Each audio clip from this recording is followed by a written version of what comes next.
There is a big debate on aestheticians, non-medics doing these treatments, and if you look on the internet you'll come across quite a lot of negativity. So today I'd like to clear up a few myths about aesthetic training and actually what the aestheticians do in their training.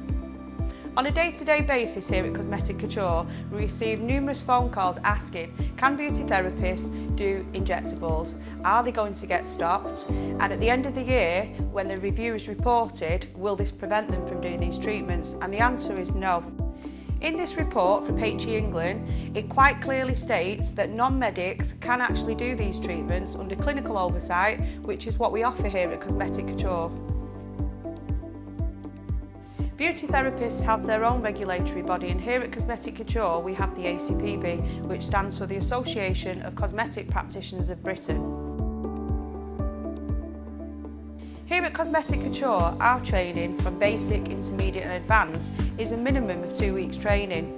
They'll also do pre-study, they have to do 50% theoretical and 50% practical, carrying on with CPD, which is 18 hours annually. Here at Cosmetic Couture, we are a registered college that delivers national vocational qualifications. The minimum entry requirement to train on an aesthetic course is Level 4 Beauty Therapy, then going on to nurse, nurse prescriber, dentist and doctors. People say that aestheticians would not want to report a problem if it happened, as it would draw attention to them. I don't feel that this is true, as aestheticians are very low claims risk, and there is statistics that back this up through the insurance companies. If an incident did happen, they would report it. Aestheticians are trained to work in sterile conditions. They do advanced procedures such as microneedling, tattooing, laser hair removal. Statistics show that infections in beauty salons are quite low, but in hospitals there was a report that 300,000 patients developed an infection in England last year. Beauty therapists do advanced procedures that do involve injecting, such as microneedling, semi-permanent makeup, medical tattooing, IPL laser, phlebotomy and many other advanced procedures. Beauty therapists do have experience in disposing of clinical waste. It's one of the modules that is covered in NVQ qualifications. But here at Cosmetic Couture, once the therapist is trained, we set them up with our preferred company. How beauty therapists obtain botulinum toxin is through a prescriber who makes the medical decision via a face-to-face prescription. About 2-3 years ago, it used to be remote prescribing, where you could do it through Skype, over the phone. You cannot do this anymore, this has been banned.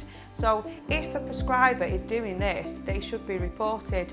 Every person who prescribes prescription-only medicine should be a prescribing nurse, a dentist or a doctor. An unwanted side effect of hyaluronic acid is granulomas. Here at Cosmetic Couture, we train our therapists to use hyaluronidase.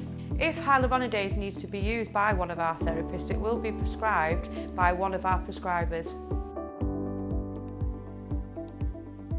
Beauty therapists cannot prescribe prescription medicines, which is why they have clinical oversight. But it's the same for a nurse. A non-prescribing nurse cannot administer anything either. They have to work along somebody who is medically trained, who can prescribe prescription-only medicines. Here at Cosmetic Couture, all students are trained in a bespoke first aid course, which is delivered by Dr. Maurice Mann, who is a GP doctor. In the first aid, students are given the knowledge to recognise things such as vascular occlusions, how to avoid necrosis. It does happen, but it is very rare, but we do need to have procedures in place and protocols to follow.